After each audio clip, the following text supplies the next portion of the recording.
에서 수소버스 전환 계획 등에 대해서 발표를 해주시겠습니다. 큰 박수 부탁드리겠습니다.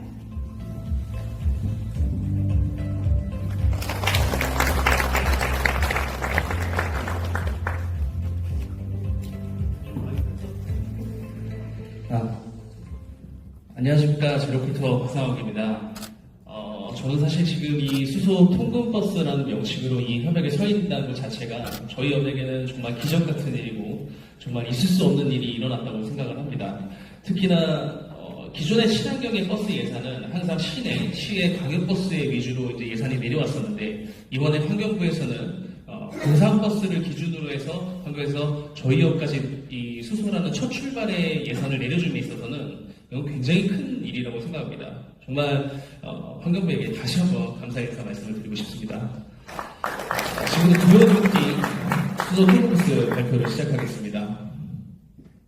죄송합니다. 좀 안 보여서 앞으로는 하겠습니다.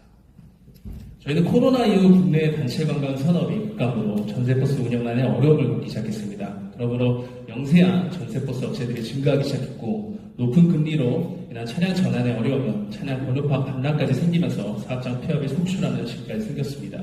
그리고 높아지는 인건비, 증가하는 유류비, 요소수 및 차량 소모품은 업계에 지속되는 누적 부담으로 다가오고 있었습니다.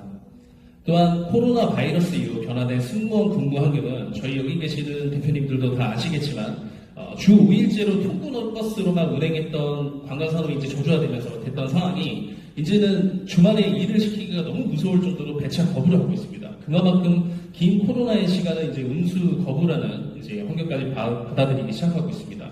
저희는 이제 통근버스로 생계를 유지해야 되는 그런 시점까지 다가왔습니다.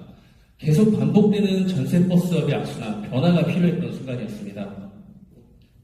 수소라는 밸류 체인 속에서 환경부와 ENS가 이제 머리를 맞대면서 있는 상황에서 영세한 저희 업까지 이제 쳐다보기 시작했습니다. 사실 시내, 시외 광역으로만 지원이 나갈 수 있는 환경인데도 불구하고 환경부의 어려운 도전과 힘든 노력이 저희 업의 희망의 빛으로 다가오기 시작했습니다.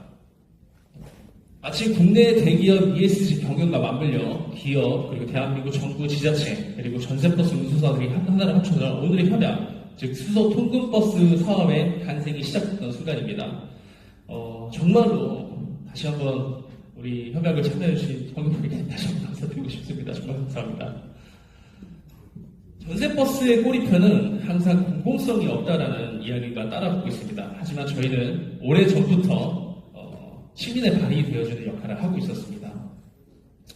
국내 전세버스 약 4777대 중 88.6%는 통학버스가 차지하고 있습니다. 그런 만큼 관광에 대한 비중보다 통근 통학에 대한 비중으로 대체 대중교통 수단으로 시민의 발이 되고 있었습니다. 또한 공공 시내버스 파업으로 전세버스 투입, 대중교통 차량 부족으로 전세버스 투입, 출퇴근길 지옥 인포 골드라인에서도 긴급하게 전세버스가 투입되었고 용인시 광역버스 입석으로 인한 차량 부족 현상에서 전세버스 대체 투입을 하게 됐습니다.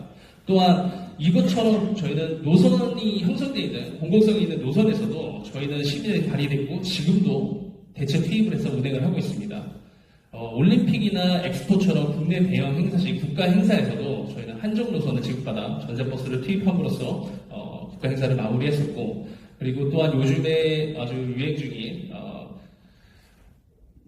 노선에 취약해 있는 시민들이 수요 응답형 공공버스를 사용함으로써 그 역시도 저희 전세버스들이 투입하여 시민들의 발이 되고 있습니다.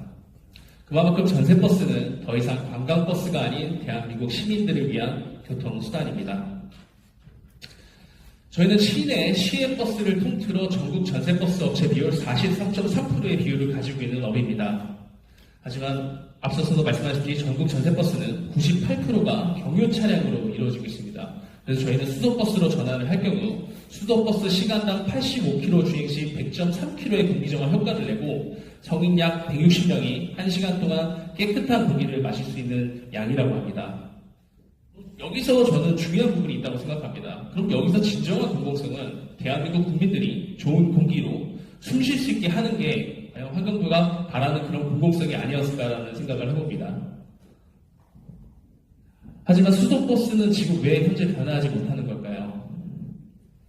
역시 부족한 휴게구간, 승무원들을 위한 복지시설 공간, 주차 걱정 없는 주차장, 그리고 정비시설이 있는 곳까지 저희는 수소 충전 복합 스테이션은 저희 전세버스에는 정말 꿈 같은 일이라고 생각합니다. 그만큼 충전 인프라와 충전 복합 스테이션이 부족한 상황인데 통근 통학버스의 거점은 수도권에 가장 많이 밀접되어 있습니다. 하지만 친환경 차량 충전소가 수도권에 있는 위치는 과연 얼마나 있을까요? 그래서 저희는 생각을 했습니다. 그럼 운수사가 충전소를 운행을 함으로써 그 운행을 수소 충전 운행을 했을 때 그 적자되는 부분을 운송사가 빠르게 전환해서 공급자가 맞춰주면서 충전소를 같이 해보면 어떨까? 그래서 땅을 부지를 찾으면서 준비를 해왔는데 수도권에 있는 땅값은 사실 너무나 비쌌습니다. 그렇기 때문에 저희는 그린벨트나 전답으로 시선을 돌릴 수밖에 없었고 그 시선을 돌렸을 경우에는 정말 기존의 땅값이 너무 비쌌기 때문에 높은 개박이 환수금으로 다시 한번 벽을 맞아야 되는 순간이 찾아오기 시작했습니다. 만약에 부지를 구매한다 치더라도 지금 현재 규제 샌드박스 같은 경우는 아직 좀 가관해 있는 부분이 있는데 운수업들이 만약에 충전소를 전향으로서 진행하게 된다면 여기 지자체분들께서 조금은 완화된 시선으로 바라봐 주시면 어떨까 하는 생각을 해봅니다. 또한 높은 보금리 상황 속에서 차량 전환에서 지금 금리에 대한 부담 때문에 많이 못 갚고 있는 상황도 있지만 실제 충전소를 저희가 짓게 된다면 별도의 큰 비용이 발생을 하게 됩니다. 그 부분에 있어서도 정부의 정책 자금이 필요한 게 저희 업의 현실인 것 같습니다. 지금 수소 사업에는 새로운 시장이 열렸습니다. 저도 얼마 전에 인천 에카 수소 토로 별표에서 수소 전세버스 사업가로서 이제 업을 진행을 했었는데요. 저희도 서울시와 성남시의 적극적인 지원을 받아서 이제 조금씩 변화를 하기 시작하고 있습니다. 그만큼 이제 오늘의 기점으로 분명히 통근버스 시장에도 굉장히 많은 변화를 받고 스포트라이트가 바뀔 거라고 생각합니다. 앞으로 이 시장이 활발하게 진행이 되더라도 저희처럼 이렇게 영세한 업에 대해 지속적인 관심과 지원 꼭 부탁드리도록 하겠습니다. 저희는 다음 세대를 위해 그리고 미래를 위해 친환경 지구를 위해 이제 탄소 중립을 이제 우리 모두가 해야 할 당연한 준비를 하고 있습니다. 지금 이 순간은 바로 전세버스가 새롭게 바뀌는 순간입니다.